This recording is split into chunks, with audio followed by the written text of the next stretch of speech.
Hi అండి. ఉసిరికాయలతో ఎక్కువ రోజు నిల్వ ఉండేలాగా ఉసిరికాయ పచ్చడిని ఎలా పెట్టుకోవాలో చూసేయండి. ముందుగా ఉసిరికాయని శుభ్రంగా వాష్ చేసుకొని తడి లేకుండా చూసుకోండి. ఇప్పుడు ఒక గిన్నెలో ఆయిల్ వేసుకొని దాంట్లో ఉసిరికాయలను యాడ్ చేసుకొని కొంచెం సేపు మగ్గనివ్వండి.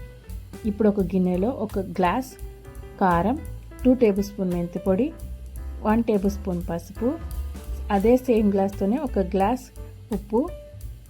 నేనైతే ఇక్కడ నిమ్మకాయలతో యూస్ చేశానండి. 3 నిమ్మకాయలని రసాన్ని యాడ్ చేసుకొని మొత్తాన్ని మిక్స్ చేసుకున్నాను. అలానే ఉసిరికాయలను కూడా యాడ్ చేసుకొని మొత్తం కూడా కలిసేలాగా మిక్స్ చేసుకోండి. ఇప్పుడు ఇది మిక్స్ అయిన తర్వాత వెల్లుల్లిపాయలని కూడా బాగా దంచుకొని వీటిల్లోనే యాడ్ చేసుకొని మొత్తాన్ని కూడా కలిసేలాగా మిక్స్ చేసుకోండి.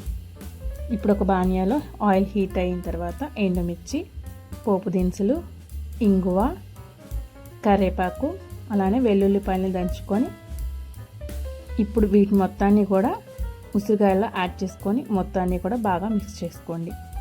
ఇప్పుడు ఇది మిక్స్ అయిన తర్వాత లాస్ట్లో ఇంకొక 3 నిమ్మకాయలని రసాన్ని తీసుకొని యాడ్ చేసుకోండి.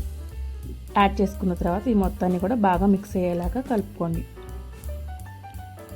మీరు నిమ్మకాయ ప్లేస్లో చింతపండుని కూడా యాడ్ చేసుకోవచ్చండి, అది మీ ఇష్టం. ఇంకా ప్లీజ్ సపోర్ట్ చేయండి ఛానల్కి.